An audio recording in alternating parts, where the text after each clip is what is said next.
వీక్షకులకు మా యొక్క వందనాలండి. ఇప్పుడు చేసే వీడియో వచ్చి ఇది చాలా మామూలుగా హిందూ ఫెనటిక్స్ అందరూ కూడా ఏం చెప్తూ ఉంటారంటే, మా దేవాలయాలను దేవాదాయ శాఖ వారు కంట్రోల్లో ఉంచుకొని మాకు సంబంధించినటువంటి ఆదాయం అంతా, మా దేవాలయాలకు వచ్చే ఆదాయం అంతా వీళ్ళు తీసేసుకుంటున్నారు. ఆ చర్చిలను ఎందుకు మీరు తీసుకోరు, ఇంకా ఇతర మతస్థులు అవన్నీ ఎందుకు మీరు తీసుకోరు అని తెగ మాట్లాడుతుంటారు. ఈ మాట్లాడేవాళ్ళు ఇస్కాన్ టెంపుల్స్ని హోల్డ్లోకి తీసుకోమని, ఇస్కాన్ టెంపుల్స్ని కూడా దేవాదాయ శాఖలోకి తీసుకోమని ఎందుకు చెప్పరు? అలాగే స్వామీజీల మఠాలు పీఠాలు బలంగా ఉన్నాయన్నమాట, గొప్ప ఆదాయాన్ని కలిగి ఉన్నాయి, వాటిని తీసుకోమని ఎందుకు చెప్పరు? అలాగే మన చిన్నజీయర్ గారు, స్వామీజీ చిన్నజీయర్ గారు, ట్రెజండి చిన్నజీయర్ గారు పెట్టినటువంటి స్టాచ్యూ ఆఫ్ ఈక్వాలిటీ, దాన్ని కూడా ఎందుకు తీసుకోమని చెప్పరు? ఇవన్నీ నేను ఎందుకు చెప్తున్నానంటే, దేవాలయాలన్నీ కూడా దేవాదాయ శాఖ యొక్క అధీనంలో లేవు.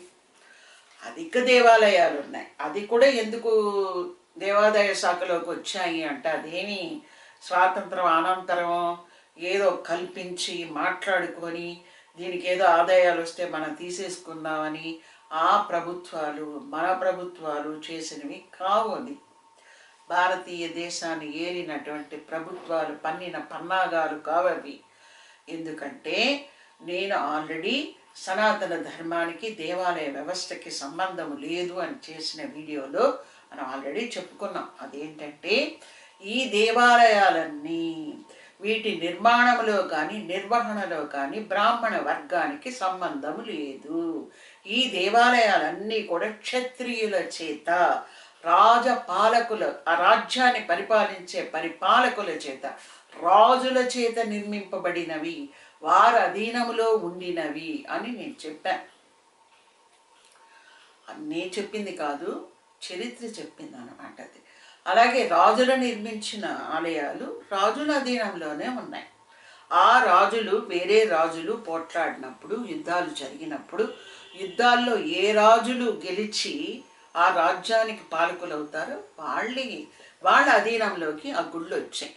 అలాగే మహమ్మదీయులు ఈ భారతదేశానికి వచ్చి హిందూ రాజులతో యుద్ధాలు జరిగినప్పుడు, మహమ్మదీయ రాజులు గెలిచినప్పుడు, వారు ప్రభుత్వాలు ఏర్పరిచినప్పుడు వారి అధీనంలోకి వెళ్ళాయి.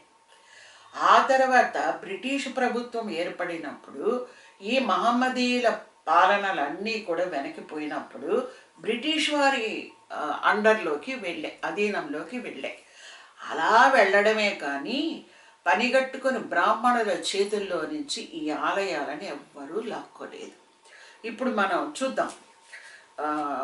ఈ ఎండోమెంట్ వాళ్ళు రిలీజ్ చేసినటువంటి ఒక డాక్యుమెంట్లో Hindu temples, how are the places of worship managed in India అనే దాంట్లో హిందూ టెంపుల్స్ నేను చదువుతాను. Government control a majority of Hindu temples are managed. ఇక్కడ మనం గుర్తించాల్సింది ఏంటంటే, a majority of Hindu temples, not all the Hindu temples, are managed under state regulations, with many states enacting laws that grant government authority over temple administration. దేశంలో ఉన్నటువంటి అధికమైన temples అన్నీ కూడా దేవాదాయ శాఖలో వారి యొక్క అధీనంలో ఉన్నాయి. For example, Tamilnadu's Hindu Religious and Charitable Endowment HR&CA Department oversees temple management, including finances and appointments of temple heads. తమిళనాడులో ఆ దేవాదాయ శాఖ ఏం చేస్తుందంటే, టెంపుల్ యొక్క ఆర్థిక వనరులను అన్నింటినీ పర్యవేక్షించడమే కాకుండా టెంపుల్ హెడ్స్ని కూడా, అంటే ఆ దేవాలయానికి కావలసినటువంటి ఈవోలు కావచ్చు, ఇతరత్ర పేష్కార్లు కావచ్చు, వీరందరినీ కూడా తమిళనాడు గవర్నమెంటే పెడుతుందంట, అపాయింట్ చేస్తుందంట. But in Andhra Pradesh government overseas the appointments of the head of the Tirumala Tirupati Devasthanams, like that. Which manages the Tirupati temple. అంటే వీళ్ళు ఏం చేస్తారు, టెంపుల్ హెడ్స్ని మాత్రం వీళ్ళేస్తారు. ఆ హెడ్సే మళ్ళీ టెంపుల్ యొక్క ఇతరత్ర విషయాలన్నీ కూడా వాళ్ళు చూసుకుంటారు. ఇప్పుడు డైరెక్ట్గా గవర్నమెంట్ కానీ దేవాదాయ శాఖ కానీ గుడుల విషయంలో ఏపీలో వాళ్ళ డైరెక్ట్ ఇన్వాల్వ్మెంట్ లేదు. టెంపుల్ హెడ్స్ని మాత్రమే వాళ్ళు వేస్తారు. ఆ టెంపుల్ హెడ్స్ ఆ టెంపుల్ యొక్క ఆర్థిక ఇతరత్ర నిర్వహణలన్నీ కూడా వాళ్ళు చూసుకుంటారు. అలాగే ఆ విధంగా వచ్చినటువంటి వనరులను అన్నింటినీ కూడా దేనికి ఉపయోగిస్తున్నారంటే ఇన్కమ్ యూటిలైజేషన్, అంటే అక్కడ వచ్చినటువంటి ఆదాయాన్ని ఎలా ఉపయోగిస్తున్నారంటే revenue from major temples is often allocated for the maintenance of smaller temples and social welfare initiatives such as hospitals, orphanages and educational institutions. Hospitals, అనాథాశ్రమాలు, ఎడ్యుకేషనల్ ఇన్స్టిట్యూషన్స్ని నడపడానికి, అలాగే చిన్న చిన్న గుళ్ళు నిర్వహణార్థము ఆ ఆదాయాన్ని వాడతారు అని చెప్పబడింది అన్నమాట. వీళ్ళు ఏం చెప్తున్నారు ఫెనటిక్స్, ఎందుకు గుళ్ళలో ఆదాయం అంతా తీసుకుపోయి స్కూల్ ఎందుకు రన్ చేస్తారు, లేకపోతే హాస్పిటల్స్కి ఎందుకు ఖర్చు పెడతారు, ఆర్ఫనేజెస్కి ఎందుకు ఖర్చు పెడతారు అని అంటారనమాట. రాజులు గుళ్ళని కట్టినప్పుడు ప్రజల సొమ్ముతోనే కట్టారు. రాజు సంపదని క్రియేట్ చేసి రాజు ప్రజా సొమ్ముతోనే కట్టాడు అనమాట. ఆ దేశం యొక్క ఆదాయంతోనే ఆ గుళ్ళని కట్టడం జరిగింది. కాబట్టి ఆ గుళ్ళ మీద వచ్చేటువంటి ఆదాయాన్ని రాజు ఏం చేస్తుంటాడు, ప్రజల కొరకే ఉపయోగించుంటాడు. సేమ్ థింగ్ ఈరోజు కూడా కంటిన్యూ అవుతుంది. ఇంకా Muslim and Christian places of worship గురించి యాక్ట్ ఏం చెప్తోందంటే community management. Muslim and Christian places of worship are typically overseen by community based boards or trusts functioning independently of government control, which promotes a decentralized management approach. ఇక్కడ ఆ community based board or trust అధీనంలో అవి ఉంటాయి. ఇప్పుడు ఒక church ఉందంటే society act కిందనే ఆ చర్చిని వాళ్ళు పెడతారు. యాక్ట్ ప్రకారమే చర్చిని రన్ చేస్తారు ఎవరైనా. అలాగే ఇక పెద్ద పెద్ద churches, organised churches throughout AP లేదా త్రూఅవుట్ ఇండియా బ్రాంచెస్ కలిగి ఉన్నటువంటి పెద్ద పెద్ద ఆర్గనైజేషన్స్ చాలా ఉన్నాయి. కెథోలిక్ చర్చెస్ కావచ్చు, ప్రొటెస్టెంట్ చర్చెస్ కావచ్చు. ప్రతి వాళ్ళకి వాళ్ళ బాడీ, వాళ్ళ ట్రస్ట్, వాళ్ళ బోర్డు అనేది ఉంటుందన్నమాట. ఇవి గుళ్ళు ఎందుకు దేవాదాయ శాఖ కిందకి గవర్నమెంట్ దగ్గరికి వస్తాయి, అధీనంలోకి వస్తాయి, చర్చిలు ఎందుకు రావు అంటే చర్చి అనేది వాళ్ళ ఇండివిజువల్ ఇంట్రెస్ట్తో, వాళ్ళ ఇండివిజువల్ మనీతో వాళ్ళు నిర్మించుకున్నవి. ఇప్పుడు మీరు చూడండి, ఇస్కాన్ టెంపుల్స్ ఉన్నాయి. ఆ హరే కృష్ణ లేదా ఇస్కాన్ సొసైటీ వాళ్ళు నిర్మించుకున్న టెంపుల్స్ వాళ్ళ అధీనంలో ఉంటాయి. వాళ్ళే దాన్ని నిర్వహించుకుంటారు. అక్కడ వచ్చే ఆదాయాలు, అక్కడ వచ్చి వాళ్ళు పెట్టే ఖర్చులు అన్నీ కూడా వాళ్ళకు సంబంధించింది. వాళ్ళకు ఒక హెడ్ ఉంటాడు, ఆ ట్రస్ట్ ఉంటుంది, వాళ్ళు దాన్ని నిర్వహించుకుంటారు.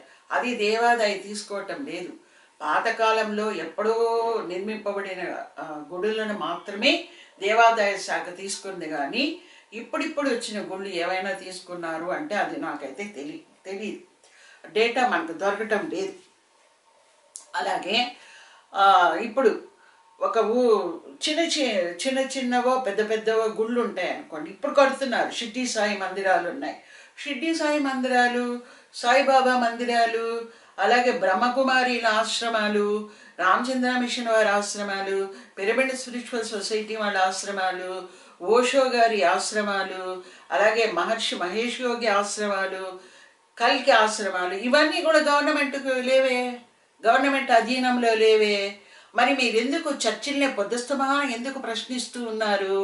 చర్చిలు వచ్చి ఎవరి డబ్బుతో వాళ్ళు, ఎవరి ఆ ఆర్గనైజేషను, ఆ స్పెషల్ ప్రత్యేకమైనటువంటి సంస్థలు వాళ్ళ డబ్బులు పెట్టి వాళ్ళు చర్చలు నిర్వహించుకుంటున్నారు. వాళ్ళు ట్యాక్సులు కడుతున్నారు, వాళ్ళు ఆడిట్ చేయించుకుంటున్నారు. సొసైటీ అంటే ఐ మీన్ దేవాదాయ శాఖ కావచ్చు, లేదా గవర్నమెంట్ యాక్ట్ ప్రకారం గవర్నమెంట్ నియమించిన లేదా చెప్పినటువంటి నియమ నిబంధనలకు లోబడే చర్చిలను వాళ్ళు రన్ చేసుకుంటున్నారు. దీనికి ఎంతసేపు దేవాదాయ శాఖ వాళ్ళు ఎందుకు తీసుకుంటారు? ఆ గుడి ఎవరు కట్టారు? ఆ గుడిని కొన్ని వందల సంవత్సరాల క్రితము రాజులు ప్రజాసొమ్ముతో నిర్వహించారు.